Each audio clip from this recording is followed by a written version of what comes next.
Fish and chips, very, very nice. I like fish and chips. I had fish and chips on Sunday, actually.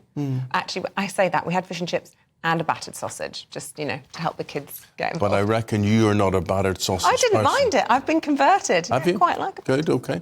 Well, the country's top fish and chip shops are gathering in London tonight to decide the best in the business. These are the National Fish and Chip Awards. And the industry is worth around £2 billion to the economy. But the challenges, of course, that chippies are facing aren't just rival shops. It's cost of living pressures and other obstacles between them and success.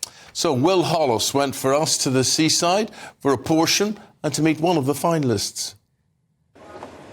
A national favourite. It's hard to go wrong with fish and chips when Brits get hungry. We've got 2 cod and chips with some scraps, salt and vinegar, slice of lemon. But being the best in the business means taking on more than 10,000 other chippies at the National Fish and Chip Awards. At Chapel St Leonards on the Lincolnshire coastline, the team at Marina Fish and Chips are finalists for the top prize, Takeaway of the Year. Danielle and Matthew started serving at the seaside in 2018. In the summer, the holiday makers, they're coming for a quality fish and chip shop with the scenery of the beach as well. But also our locals, they also want a good quality fish and chips all year round. The couple says fresh food is what keeps the customers coming back. Everything's freshly cooked to order, so each customer's getting a consistent product every time. Nobody wants an oily, soggy fish, definitely not. Brits eat a whopping 167 million portions a year, more than a few of those at the seaside. It's just part of our culture, isn't it? I think you come to the seaside, you just expect to be able to have fish and chips somewhere. The fish and chips here are fantastic, but they've got plenty of competition they have to beat if they're going to win big in the Fish and Chip Shop Awards.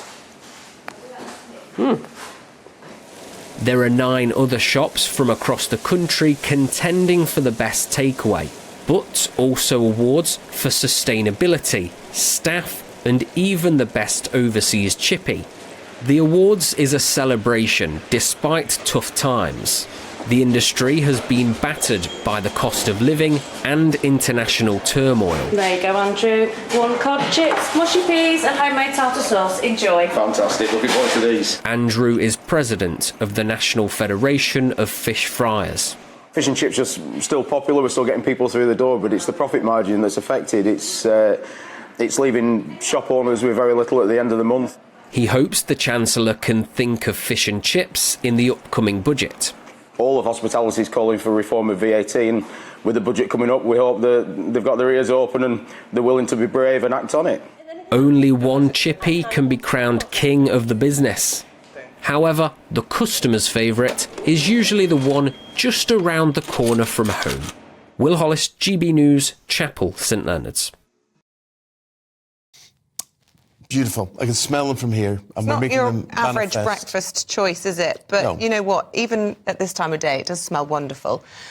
So if you are a big fish and chip fan, you might want to tune in tomorrow because we will have the winner of this evening's Fish and Chip Awards. And they'll be on breakfast. And then you'll be able to find out where the best place to go is in the country. Funny names for fish and chip shops as well. Let us know if you've got one near you. Like what? Oh, God, I can't think. I know. There's so many funny ones in Belfast. Yeah, there's a few funny ones where I used to live, but we'll come back to you on that. Back to you. An accompaniment to fish and chips, I personally have to have mushy peas. Yeah, I like mushy peas. Yeah, I like curry sauce. I like mayonnaise. I like, obviously, traditional ketchup, vinegar, salt, all of that. Salt and vinegar, yeah. So how do you like yours? Let us know this morning and send in the name of your favourite fish and chip shop. We'll give them a shout-out. And also price, let us know, because this one here, now this would be regarded, I would say, as small portion, small cod there. And you can get large. I particularly like a haddock myself. But what do you prefer, cod or haddock? I go with whatever's, everyone's going to have a go at me, but I try not to go for whatever's overfished at that point. So there's lots of talk about cod being overfished, so then I'll go for one that's not being overfished. But I know it's going to irritate everybody.